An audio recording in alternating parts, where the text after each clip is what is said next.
I heard them decide my fate through a door that was not fully closed. The sound was a low, conspiratorial murmur, the rustle of my father's papers, punctuated by the sharp tap of my stepmother's fan against the mahogany of his desk. They spoke of me not as a daughter, but as a problem to be solved, a piece of furniture to be moved from a well-lit room to a dusty attic where it would be forgotten. The cottage at Blackwood End, my stepmother, Lady Vance, had said, her voice thin and brittle as spun sugar. It is remote. No one will trouble her there, and it will keep her from underfoot while Clara is preparing for the season. My father, a man whose spine had long ago dissolved under the acid of his second wife's ambition, made a sound of vague agreement. He did not protest. He never did. I was the inconvenience, the living shadow of his first wife. I had her quiet nature, her love of books over bonnets, and her plain, unremarkable face. A face that, in the flickering candlelight of our drawing-room, seemed to serve only as a pale, accusatory moon reflecting the sun of my younger sister Clara.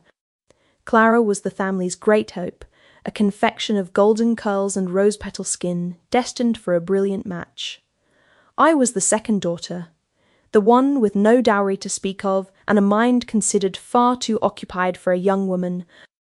I was a weed in a garden cultivated for a single perfect bloom, and so, like a weed, I was to be uprooted and cast aside. The cottage at Blackwood End was less a dwelling and more a collection of stones clinging to a hillside in a state of perpetual apology. It stood on the very edge of our meagre property, its back turned to us and its face toward the vast, untamed lands of the Duke of Blackwood.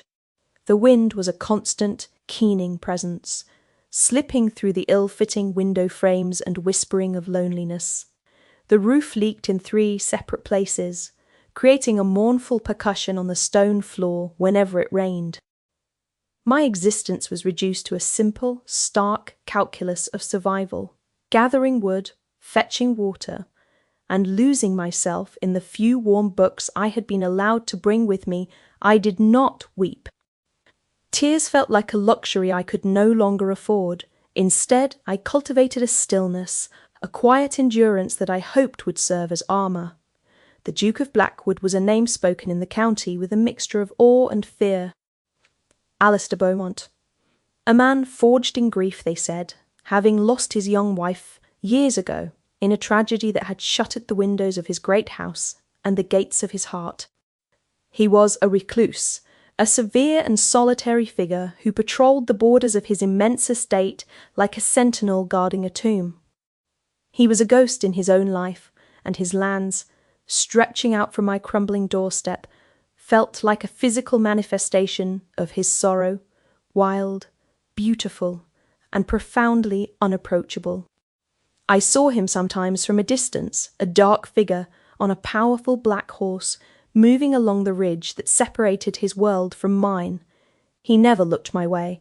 I was, after all, less than a speck in his vast domain. One blustery afternoon in late autumn, my desperation for firewood drove me closer to the boundary wall than I usually dared. The wind had been a brute, tearing limbs from the ancient oaks that stood just on his side of the crumbling stone partition. The wood was dry and plentiful, a treasure trove compared to the damp, meagre offerings on our own land. I told myself it was not stealing, merely borrowing from nature's excess. I had just gathered a precarious armful of branches when my foot caught on an exposed root. I stumbled, pitching forward, the wood scattering around me with a clatter that sounded impossibly loud in the silence of the woods. My hands were scraped, my knee throbbing, and my dignity lay in pieces amongst the fallen leaves. When I looked up, he was there. He sat astride his black stallion not 20 feet away, a figure of stark, imposing stillness against the grey sky. I had expected him to be a silhouette, a legend, but he was terribly, tangibly real. His face was all sharp angles and shadows, his jaw set, his dark hair whipped by the wind. I froze, my heart, a frantic bird trapped in my ribs. I expected anger, a cold dismissal, a command to be gone from his land. I braced for the familiar sting of being found an inconvenience, but it did not come. He swung down from his horse with a fluid grace that seemed at odds with his formidable presence. He did not speak. He simply looked at me. It was not a glance, not the polite sweep of the eyes that dismisses one's presence, but a direct and unnervingly thorough gaze. His eyes, the colour of a stormy sea, took in my worn dress, my scraped hands, the scattered wood that represented my afternoon's labour. He looked at me, and in that long, silent moment, I felt something shift in the very firmament of my world. I was accustomed to being overlooked, to having gazes slide past me as if I were made of glass. But his did not. It held. It assessed, and for the first time in what felt like a lifetime, I felt not invisible, but seen. It was a terrifying and exhilarating sensation, like stepping into the sun after years in a cellar. He bent down, his movements economical and precise, and began to gather the fallen branches. He did not offer a word of comfort or inquiry. He simply worked, stacking the wood into a neat, manageable pile far larger than the one I had dropped. When he was finished, he gestured toward the pile with a gloved hand. His voice, when it finally came, was deeper than I had imagined. A low rumble that seemed to resonate in the very ground beneath me. "The wind has been generous," he said. It was not a question, not an accusation, but a simple statement of fact that cleverly sidestepped the issue of my trespass. He then turned, mounted his horse, and was gone, disappearing into the trees as silently as he had arrived, leaving me with a pile of wood and a heart that beat with a strange, new, and dangerous rhythm. I did not know what to make of the encounter. I replayed it in my mind 100 times, dissecting the angle of his head, the timbre of his voice, the unnerving intensity of his gaze. It was an anomaly, a disruption in the flat, grey landscape of my life. I convinced myself it was nothing more than a rich man's fleeting, idle curiosity. A moment of noblesse oblige. I would not see him again. Hope was a fragile thing, and my world was too harsh a climate for it to survive. 2 days later, I awoke to a sight that made me question my own senses. Outside my door, where there had been only damp earth and fallen leaves, was a perfectly stacked cord of firewood. It was not the rough-hewn branches I had gathered, but split logs, dry and seasoned enough to last me for weeks. There was no note, no sign of who had delivered it, but I knew the precision of the stack, the quiet, efficient charity of it. It bore his signature as surely as if he had signed his name upon every log. It was a secret kindness, an anonymous act of care, that felt more intimate than any drawing-room conversation. He had seen my need, and he had met it, silently and without expectation of gratitude. The warmth of the wood was nothing compared to the warmth that bloomed, tentative and shy, in my chest. I began to walk near the boundary wall more often, carrying a book as my excuse. It was a slim volume of Montaigne's essays, its cover soft with wear. I told myself I was only seeking the light, which was better there, but I knew I was lying. I was waiting. I was watching. A week passed, and then another. I started to believe the firewood had been a final, solitary act, a closing of the account. Then, one afternoon, as I sat on a flat stone, my finger tracing the lines of a particularly poignant passage, his shadow fell over the page. "An ambitious man," he said, his voice startling me from my reverie, "is a slave to his reputation." He was quoting the very essay I was reading. He stood a few feet away, his hands clasped behind his back, his expression unreadable. I felt a flush creep up my neck, a mixture of embarrassment and a strange, thrilling pleasure. "You read him?" "Your Grace?" I asked, my voice barely a whisper. He gave a slight nod. He is a necessary antidote to the vanities of the world. And so began our conversations. They were stilted at first, brief exchanges across the crumbling wall that separated our worlds. But slowly, tentatively, they deepened. He would appear as if from nowhere during my walks, and we would speak of books, of philosophy, of the stoic beauty of the changing seasons. He spoke of new methods of crop rotation with the same quiet passion that I spoke of the moral complexities in a Greek tragedy. I discovered a mind behind the severe facade, a keen, analytical intellect that was both challenging and deeply compelling. He did not condescend or simplify his thoughts for me. He met my mind as an equal, a courtesy so rare it felt like a gift. In those conversations I was not the plain, inconvenient daughter. I was simply Alara. And he was not the fearsome Duke of Blackwood. He was a man who understood the solace of a well-reasoned argument. The small kindnesses continued, each one a silent testament to his attentiveness. A violent storm tore at my cottage one night, and the persistent drip from the ceiling became a steady, worrying stream. The next morning, a man from the ducal estate appeared, a quiet, weather-beaten fellow who announced he was there to inspect the roof for the Duke. He spent the day patching the slate, his work meticulous and thorough. He left without asking for a thing, merely tipping his hat and saying, "His Grace noticed a tile was loose." A few days after that, left with the firewood was a shawl. It was not new, but it was of the finest, softest wool, a deep forest green, and it smelled faintly of cedar and old books. I wrapped it around my shoulders, and it felt like an embrace. He had seen me shiver in the autumn chill and had provided warmth. He saw everything. Our encounters grew more frequent, the boundary wall becoming less a barrier and more a meeting point. One afternoon he brought a book with him, a handsome leather-bound volume of poetry.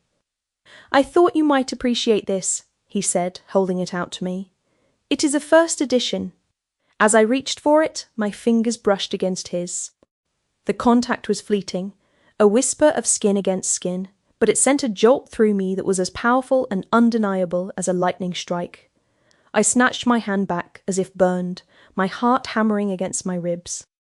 I looked up and saw a flicker of something in his eyes, surprise perhaps, or something deeper, something that mirrored the sudden, breathless chaos in my own chest.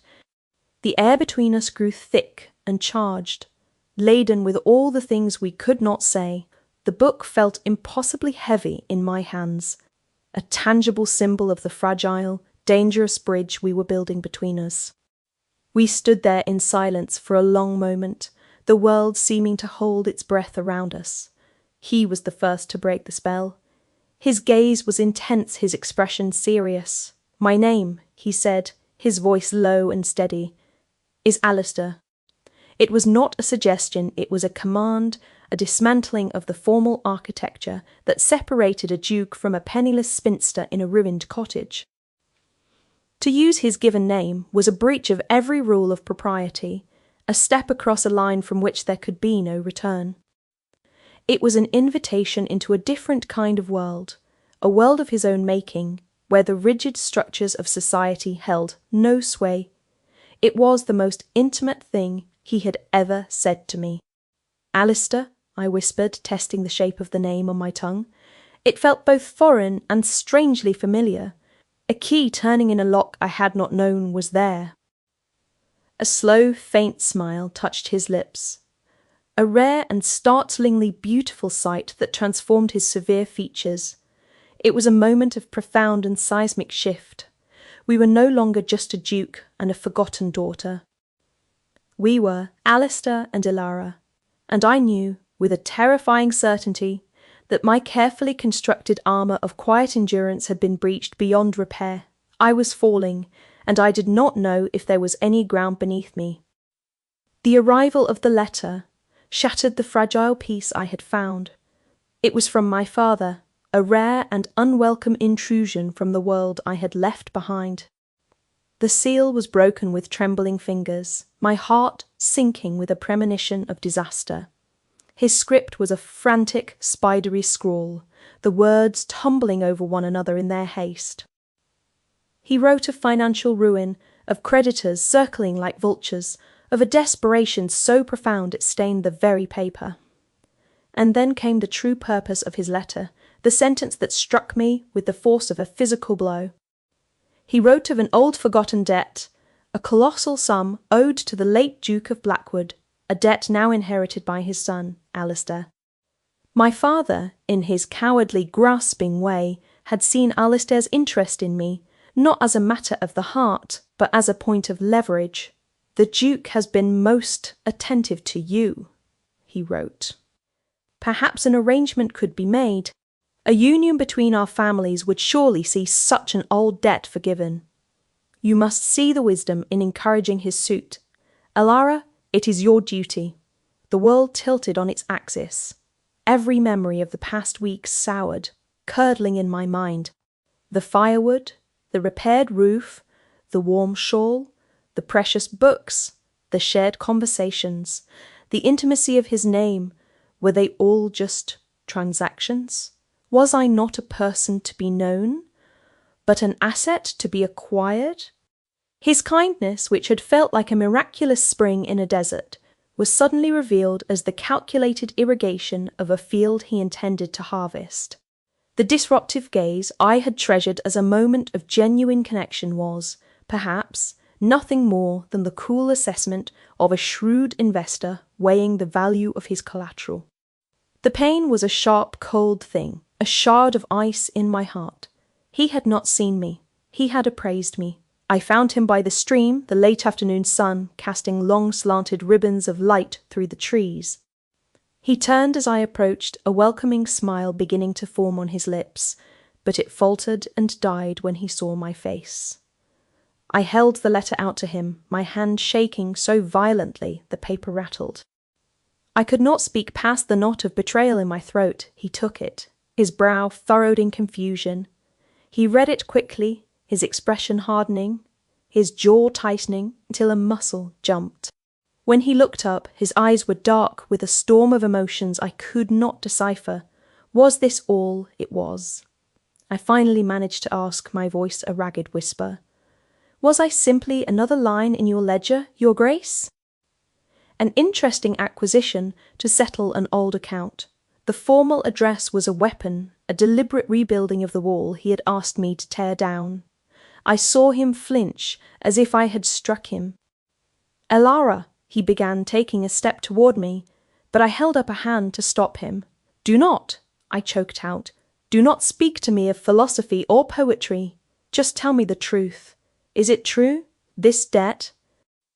He looked away for a moment, his gaze fixed on the rushing water of the stream. When he looked back at me, his face was a mask of grim resolve. "Yes," he said, his voice flat and devoid of emotion. "The debt is real. An old gambling debt of your father's to mine. I had, in truth, forgotten it entirely until your father's solicitor reminded me of it 2 months ago when he began seeking new loans against his property. The admission was a confirmation of my worst fears. I felt a hollow ache spread through my chest. "So you knew," I said, the words tasting of ash. "You knew all this time. When you first saw me, when you brought me wood, when we spoke of books, you knew I was the daughter of the man who owed you a fortune." "Yes," he admitted, his voice raw. "I knew." He took another step, his eyes pleading with me. "But you must understand, the two things were never connected in my mind, not in the way you think. Everything concerning your father is a matter of business, a tiresome complication I inherited." He paused, struggling for words, his carefully constructed composure cracking. "You were a catastrophe I did not plan for." The word hung in the air between us. Catastrophe. It was a strange and violent word to use for a feeling for a person. But in his eyes I saw not calculation, but a profound, wrenching sincerity. I saw a man whose orderly, fortified world had been thrown into chaos by the unexpected intrusion of me. "I do not believe you," I whispered, though a traitorous part of my heart desperately wanted to. Kindness from men like you always comes with invisible invoices. I was a fool to think otherwise. I turned to leave, unable to bear the sight of his face any longer. "Wait," he called out, his voice sharp with an authority. I had not heard him use with me before. I stopped, but did not turn around. "Before you condemn me," he said, his voice closer now, "you should know that I instructed my solicitor 3 weeks ago to draw up the papers forgiving your father's debt in its entirety, without condition." He moved to stand in front of me, blocking my path. He held out a folded sheaf of legal documents. "I was waiting for the right moment to give this to you. I wanted you to be free of any obligation, real or imagined, before I spoke of anything else. I wanted you to know that whatever I felt, whatever I hoped for, had nothing to do with this." I stared at the papers, at the dense legal script and the bold, authoritative signature at the bottom. Alistair Beaumont, Duke of Blackwood. It was dated, as he had said, 3 weeks prior, weeks before my father's desperate letter. He had acted to protect me, to unburden me, long before the crisis had reached my door. He had done it silently, just as he had provided the firewood and the shore. It was another secret kindness, the greatest one of all. My anger, my righteous sense of betrayal, began to dissolve, replaced by a bewildering mix of shame and a fragile, burgeoning hope. I looked from the papers to his face. The severe mask was gone, and in its place was a raw vulnerability that stole my breath. "Why?" I asked, the single word encompassing a universe of questions. "Because of you," he said simply, his voice thick with an emotion he no longer tried to hide. "When my wife, Isabel, died, I closed myself off. I built walls around my heart and called it honouring her memory, but it was just a fortress of grief, a prison of my own making. I thought my life was a settled matter, a long, quiet corridor leading to the grave. And then I saw you." He reached out, his fingers gently touching my cheek, his touch both a question and a declaration. "I saw you that day, so proud and defiant even as you fell. And it was as if a window had been thrown open in a room that had been sealed for years.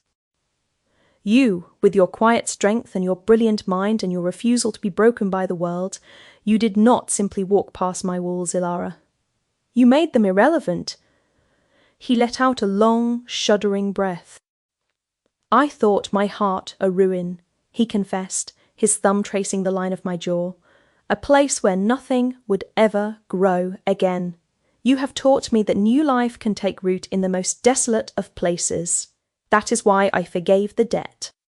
That is why I brought you books. That is why I am standing here now, telling you things I have never said to another soul. It was never about the money. It was always only about you." I looked into his eyes, the stormy sea now cleared, and saw the truth of his words reflected there.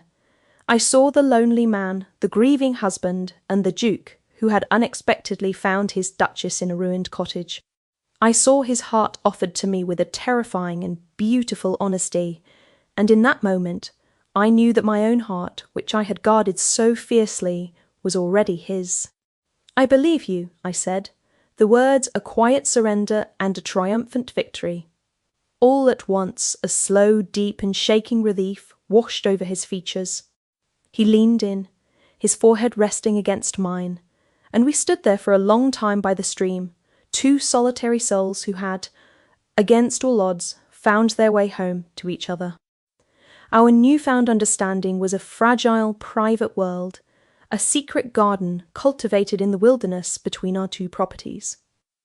But the outside world, with its sharp edges and cruel ambitions, could not be held at bay forever. My stepmother, Lady Vance, must have heard the whispers that inevitably spring up in the countryside, rumours of the reclusive Duke being seen in conversation with the forgotten stepdaughter. To her this was not a romance, it was an insurrection. It was a threat to her, meticulously laid plans for my sister, Clara, for whom she had always imagined a ducal coronet. The local autumn assembly was the chosen battleground. Alistair had insisted I attend with him, not as a guest hiding in the shadows, but on his arm. It was a bold public declaration, and I knew it would provoke a confrontation.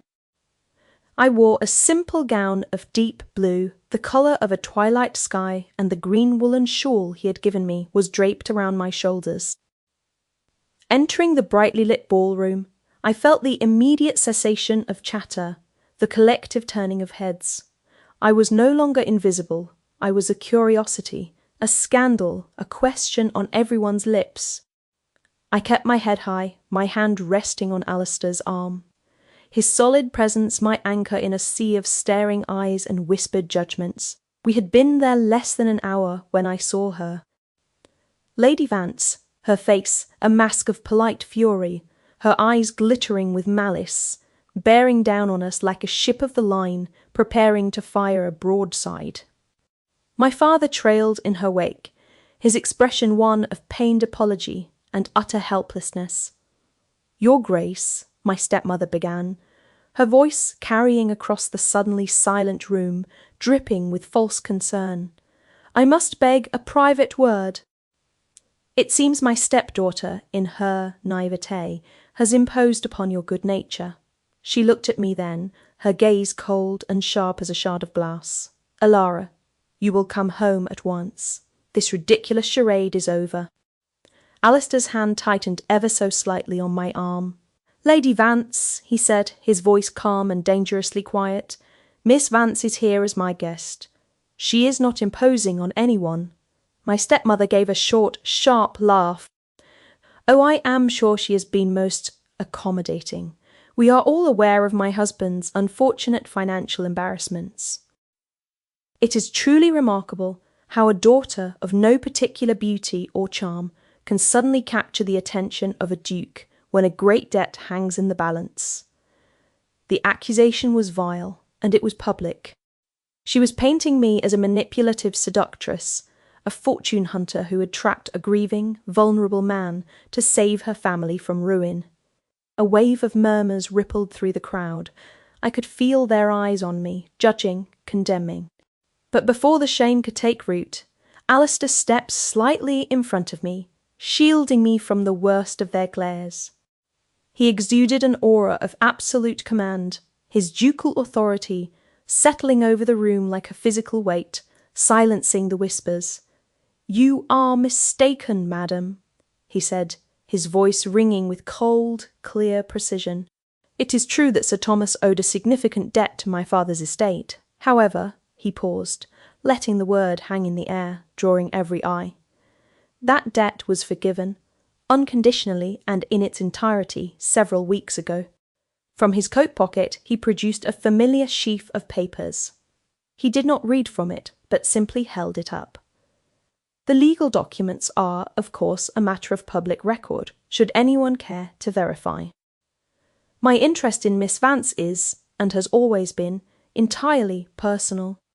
It has nothing to do with debts and everything to do with the fact that she is the most intelligent, honourable, and fascinating woman I have ever had the privilege of knowing." A stunned silence fell over the ballroom. Lady Vance's face, which had been flushed with triumph, turned a mottled, chalky white. Her attack had been predicated on a single, crucial piece of information, and Alistair had just revealed it to be utterly false. Her weapon had shattered in her hand. It was in that moment, with Alistair's defence ringing in my ears, that I felt a new strength rise within me. I was no longer the girl who listened to her fate being decided through a closed door. I stepped out from behind Alistair's arm, my voice quiet, but carrying in the stillness. I looked directly at my stepmother. "You saw me only as a problem to be hidden away," I said, my words measured and clear. "A pawn to be sacrificed for my sister's sake. You looked at me and saw an inconvenience." I then turned my gaze to Alistair, and my voice softened. His Grace looked at me and saw a person. That is the only difference that has ever mattered. I did not raise my voice, I did not need to. The simple, unadorned truth of my words was more powerful than any tirade. I had claimed my own story, my own worth, not in defiance of my stepmother, but in simple statement of fact. Her scheme had unravelled, her cruelty and ambition laid bare for all to see. She stood there, exposed and humiliated, her social standing in tatters. She had tried to ruin me, but had only succeeded in ruining herself. My father, to his credit, finally seemed to find a sliver of his long-lost spine. He took his wife's arm, his face etched with shame, and led her from the ballroom without another word. The spell was broken. Alistair took my hand, his grip warm and firm, and led me from the ballroom. Away from the prying eyes and the lingering whispers, he did not take me home. Instead, he led me out into the cool, crisp air of the gardens, under a canopy of stars that glittered like scattered diamonds on black velvet. The sound of the orchestra faded behind us, replaced by the gentle rustle of leaves and the distant call of an owl. He led me to a stone bench overlooking a placid, moonlit pond. He sat beside me, turning to face me, and took both of my hands in his. "Ilara," he said, his voice rough with emotion, "you were magnificent." For a long moment we simply looked at each other, the silence between us filled with a profound and unspoken understanding. All the obstacles, all the secrets and lies and fears had been swept away. There was nothing left between us but the truth. He leaned in, slowly, giving me every chance to turn away. I did not. I met him halfway, my eyes fluttering shut as his lips met mine. It was not a hesitant, questioning kiss. It was a kiss of certainty, of arrival, of a long and difficult journey finding its end. It was deep and affirming, and tasted of promises kept, and a future finally begun. It was the sealing of a vow, a kiss that said everything we had struggled to say with words. It was the final beautiful resolution to the quiet music that had been playing between us all along. Months later, I sat in the library at Blackwood Manor, not as a guest, but as its mistress, as the Duchess of Blackwood. A warm fire crackled in the grate, casting a golden glow over the thousands of books that lined the walls from floor to ceiling. The green shawl was draped over the back of my chair, a beloved relic from a life that already felt a lifetime away. Alistair sat opposite me reading, but I felt his gaze on me from time to time, a look of such quiet, contented love that it still made my heart ache with a sweet, incredulous joy. Gable, his formidable but fiercely loyal housekeeper, had just brought us tea, fussing over me with an affection that had moved from wary respect to genuine warmth. She had told me just last week that the house had not felt so alive in a decade. I had received a letter from my sister, Clara. Freed from our stepmother's suffocating ambitions after her social ruin, Clara had broken off her arranged engagement to a gouty old baron and had instead accepted the suit of a local gentleman, a man with a modest fortune but a kind heart whom she genuinely loved. She sounded happy, truly happy, for the first time in her life. In a way, my strange journey had liberated us both. I looked across at my husband, at this man who had seen me when I was invisible to the rest of the world, and a profound sense of peace settled over me. My life was no longer a state of passive endurance, a waiting game in a cold, derelict cottage. It was a place of warmth, of intellectual companionship, of a deep and abiding love. I had not been rescued from my life, I had been met within it. He had not saved me, but he had given me the space and the courage to save myself. I thought back to the girl who had listened through the door as her fate was decided for her, a footnote in her own story.